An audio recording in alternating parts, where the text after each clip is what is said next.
the Bible of the Chinese Communist Party. The Chinese Communist Party looked at the Gulf War. This is one of the most important documents that's out there. This is a declassified version of it. The Chinese Communist Party realized in the 1990s after the Gulf War that for them to get into a kinetic conflict with the foreign devils, that would be the West, would be catastrophic. They didn't have the precision technology. They didn't have the sophistication. They said one thing foreign devils can do is actually fight modern warfare. So we will never do that. Our issue is become a hegemon in East Asia and eventually the Eurasian landmass, and then move towards global domination. And the way we're going to do that is Sun Tzu's strategy, that if you have to get to a kinetic conflict, you've already lost anyway.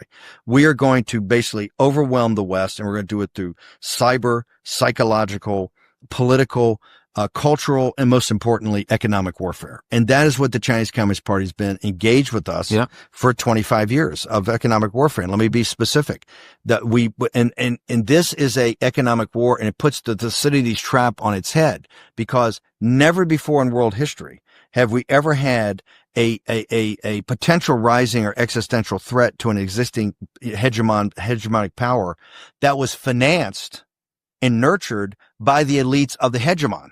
You have to remember the City of London, the British establishment, Wall Street, the American establishment, the global corporations headquartered in both the United Kingdom and the United States, and Silicon Valley have been active partners of financing the rise of China and their military and their rising military supremacy is what they're focused on, their kinetic supremacy. This has all come about in 25 years. And look, we got them into the World Trade Organization and most favored nation. They gamed the system totally, never lived up to anything. President Obama signed a massive cyber deal with them in 2015. It was actually an excellent deal. They never lived up to anything. Okay. President Trump, then in Hong Kong, in 2019, look what they did in Hong Kong with having 70 years and Thatcher and a tight deal for freedom, totally threw out the window, and have turned Hong Kong essentially into a slave labor camp for the Chinese Communist Party, right? Total restrictions. Then President Trump takes 2 years with Lighthizer to negotiate the most thorough deal that would totally couple them to the economy of the West. Take care of what we call the phase one deal from 2018. Phase one deal came later. I'm going to get that. Sorry. He spent 2 years. Well, when we first got there, we had a meeting with Xi, and we let Gary Cohen and the globalists have a crack at it for 100 days. And President Trump was so furious about what they had come up with that he put Lighthizer and Navarro with me in support over a deal, and Bob Lighthizer took the lead. Took 2 years negotiating with Li He, the vice premier, who was Wan Xishan and President Xi's guy to do this deal. This deal was incredible. I mean, it was detailed. It coupled the two economies. It took care of what we call the 7 original sins of state-owned industries, excess capacity, the spreading of kind of deflation through the world, environmental issues, labor issues. They agreed to it.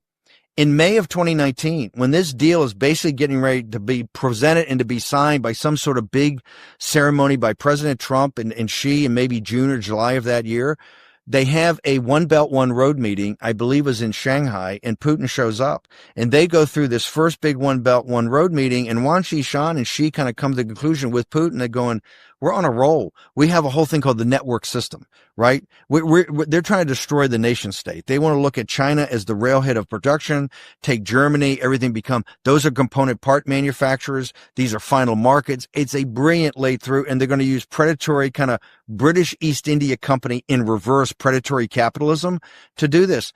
They come and they say, look, if we sign this deal, we're totally subservient to the West. We're not going to do this. We're going to actually decouple.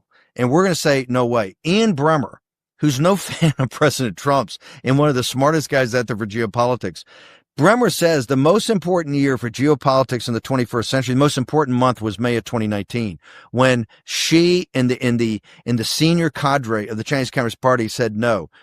About 2 weeks after, they declared a people's war on the United States.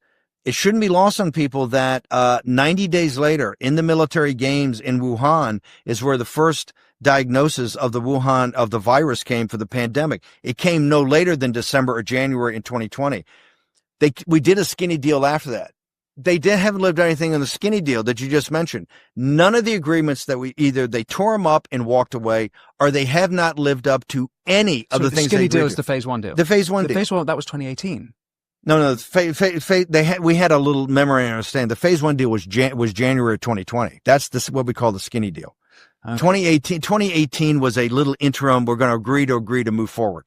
That's the big deal that they were working on, was the Lighthizer deal in May of 2019 that they just walked away from. They essentially said, we're going to decouple, and we will decouple from the Western technology because we don't want the foreign devils to ever have the high ground. This is where DeepSeek comes